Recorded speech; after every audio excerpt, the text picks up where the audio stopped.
Ostegun honetako udalbatzan uste dugu bi hiri eredu eta bi kudeaketa eredu agerian geratuko direla. Ta agerian geratuko dira hain zuzen ere udalbatza horretan eztabaidatuko diren proposamenen bitartez.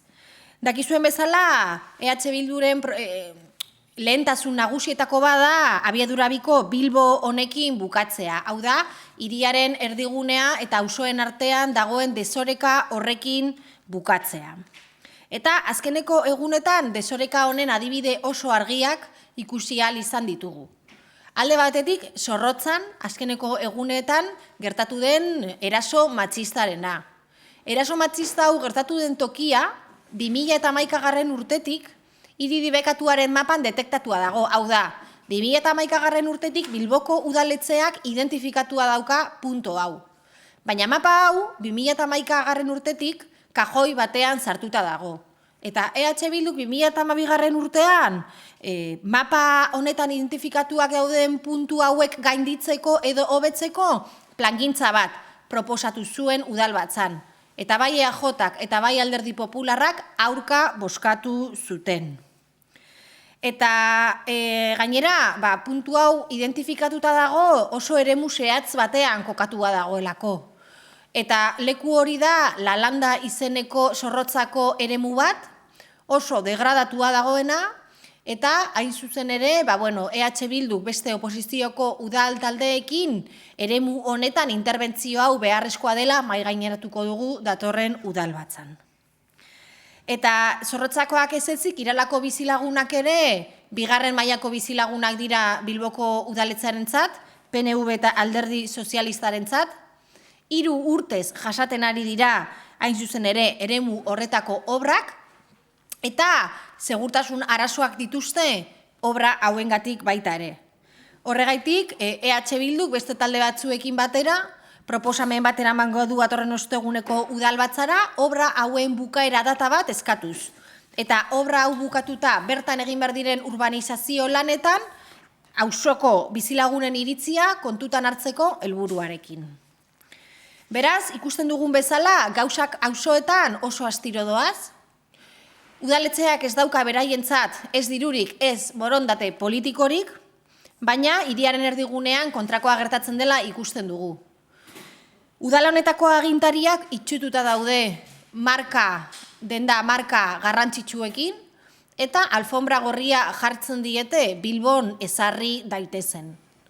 Hori da, Michael Korsen auzian ikusi ahal izan duguna. Auzoan dena zailtasunak diren bitartean, erdigunean denak dira errestasunak.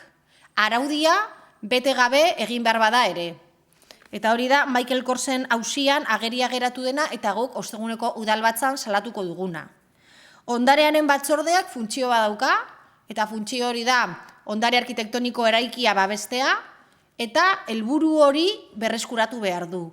Eta ezin da gertatu momentu honetan gertatzen dena. Gutxi batzuen interes politiko eta ekonomikoi erantzutea batzorde hori. Horretarako aldaketak sartuko ditugu. Baina bi abiadurako Bilbo hau ez da bakarrik eremu arkitektonikoan edo hirigintza eremuan ematen, eremu sozialean ematen da baita ere, eta horregaitik OHZ edo ondasun higiezinen gaineko zergan, 175 dirulaguntzak ematea proposatuko dugu, diru sarrera gutxi duten eta baldintza zehatz batzuk betetzen dituzten pertsonentzat. Amildegi hau gainditu behar da, eta ez bakarrik hirigintza eremuan, baizik eta eremu sozialean baita ere. Eta udaletxea saiatu da, ostegun honetako udalbatza parte hartzearen udalbatza bezala saltzen. Baina, zoritzarrez esan behar dugu, hain zuzen ere, planteatu dute, lehen da biziz, herritar talde batek aurkeztutako proposamena udalbatzara helduko delako. Baina, esan behar dugu, EAJak beti bezala, gauzak erdizka egin dituela kasu honetan ere. Eta proposamen bat pasatzea utzi badu ere, bigarren bat, Uribarriko auzo elkarteak aurkeztutakoa hain zuzen ere, ez pasatzea erabaki du. Orain arte, baliatzen zituzten argudio berdintsuekin.